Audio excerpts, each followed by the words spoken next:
Jose Maria Concepcion, o mas kilalang Joey Concepcion. Sa Pilipinas, isang negosyanteng nagngangalang Joey Concepcion ang nagkaroon ng pangarap na paunlarin ang maliliit na negosyante. Sa dedikasyon at sipag, itinatag niya ang Go Negosyo na may layuning tulungan ang mga Pilipinong magtagumpay sa pagninegosyo. Harap sa mga hamon ng ekonomiya at kawalan ng suporta, nagpatuloy Joey Concepcion sa kanyang misyon na magbigay ng kaalaman at pagkakataon sa mga negosyante. Ang Go Negosyo ay naging tagumpay na nagbibigay ng training, mentorship at networking opportunities sa libu-libong negosyante. Ang kanyang inisyatiba ay nagdala ng pagbabago, pinapalakas ang micro, small at medium enterprises sa bansa.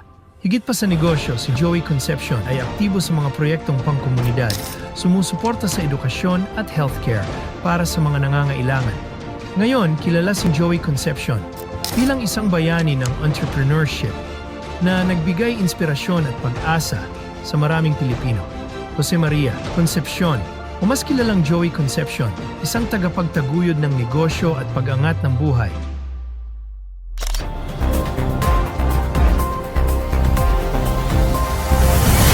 Business Class TV, where ideas meet opportunity.